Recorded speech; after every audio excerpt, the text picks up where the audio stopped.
Remember Live Aid in 1985, that symbol of concern and generosity?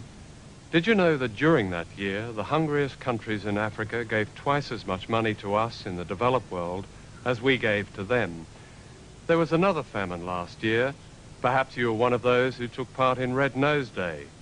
Did you know that before that day was over, the equivalent of all the money that Comic Relief had raised in Britain, about £12 million, had come back to the rich countries? For every day this amount is given by the poorest to the rich has interest payments on loans that most of them never asked for or knew existed. In other words, contrary to a myth long popular in the West, it's been the poor of the world who've financed the rich, not the other way round.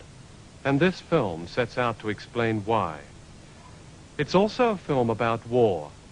A war you don't see on your television screens, for it's seldom news. It's been described as a silent war. Instead of soldiers dying, there are children dying.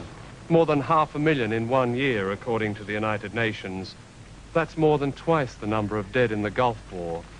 Instead of the bombing of bridges, there's the tearing down of forests and other natural resources, the bulldozing of farmland, and the running down of schools and hospitals. In many ways, it's like a colonial war. The difference is that these days, people and the resources are controlled not by viceroys and occupying armies, but by other, more sophisticated means, of which the principal weapon is debt.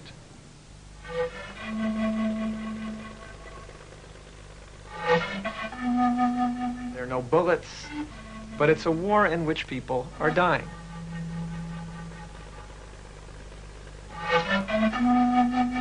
War and debt are exactly the same thing, except for one point, which is that nobody needs to occupy territory today. In the 1980s, the World Bank and IMF and the US government and the British government would say to developing countries, you cut government spending, you increase exports, you privatize, or you won't get new loans. Belt tightening is what it's called. What you do is tighten those notches that are easiest to pull. Those notches that affect children, that affect poor people, that affect people who have no power in a political system. Part of the design of structural adjustment programs, that's what these policies are called, is to drive down real wages. The 1980s have been a lost decade for development. The brunt has been borne by the most vulnerable groups, children or mothers with young children. To understand the debt question, one has to understand first that what is taking place today is the greatest transfer of public wealth to private hands in the history of this earth. The process of coercing most of humanity into debt as a means of controlling their resources, their labor and their governments began almost half a century ago. It was not called colonialism. That was a term made defunct by World War II. There were new, hopeful euphemisms. Indeed, this was the beginning of what President Bush now calls the New World Order.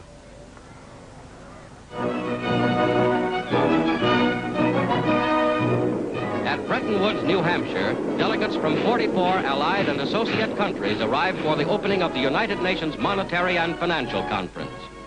Invited by President Roosevelt, they will work in the seclusion of this White Mountains resort. Along with the International Monetary Fund, the World Bank was set up at the Bretton Woods Conference in America in 1944. The bank's aim was to finance the reconstruction of Europe, then to develop the Third World. It was decided the headquarters would be in Washington, and the president would come from the country with the largest shareholding. And of course, the United States is the largest shareholder. The World Bank operates under great secrecy and limited accountability. Every World Bank official is granted immunity from legal action anywhere in the world. Summing up the importance of Bretton Woods, Mr. Vinson says, ours is a mission of peace, designed to establish the economic foundations of peace on the bedrock of genuine international cooperation. What this idealism really meant was spelt out in the charter they were signing: to promote private foreign investment by means of guarantees or loans made by private investors. The World Bank has always been deceptive about its role in the international economy. It attempts to portray itself as an institution looking out for the interest of not only poor countries, but for poor people within those countries. That has never been the case. The bank is pushing the interest, or promoting the interest, of countries in the first world and for an elite sector in the third world. That was true in the 1970s. It is particularly true in the 1980s. What became known as the debt crisis got underway in the early 1980s. However, it was a minor crisis for the banks compared with the catastrophe facing the peoples of poor countries. The world's oldest human rights organization, the Anti-Slavery Society, has declared debt a contemporary form of slavery. Nowhere is this more vividly demonstrated than here in the Philippines, where 44% of the national budget is given to paying interest charges to foreign banks, compared with just 3% for health services. Moreover, billions of dollars continue to leave this country just to meet the interest on money borrowed by the dictator Ferdinand Marcos in deals that were often secret and fraudulent. There is perhaps no greater example of the burden of debt than one notorious project in the Philippines. It sits on Bataan Peninsula and is potentially as dangerous as Chernobyl. Built less than 60 miles from the city of Manila on 3 earthquake faults near 2 live volcanoes, one of which recently erupted, this is the Bataan Nuclear Power Station. In the Philippines, it's known as the Big Scam.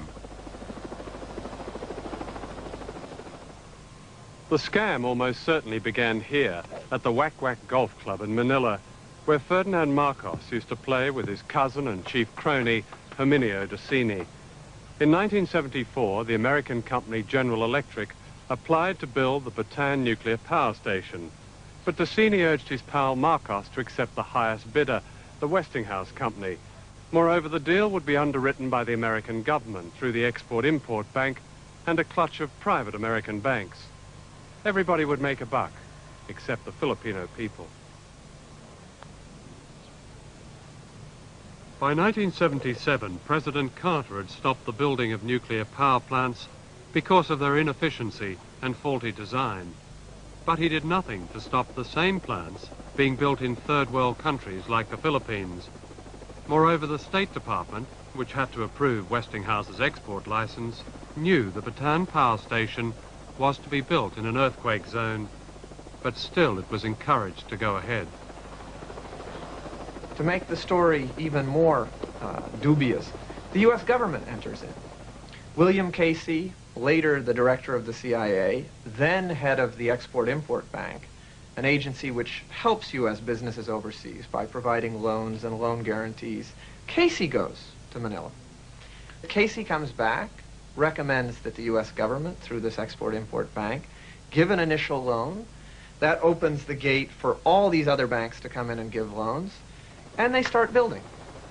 Westinghouse at this time does the usual thing. You have delays, you have problems. The price goes up and up and up. First to 1.1 billion, finally to 2.2 billion. Some estimate that the final cost to the Philippines will be $2.6 billion. So you have a 2.6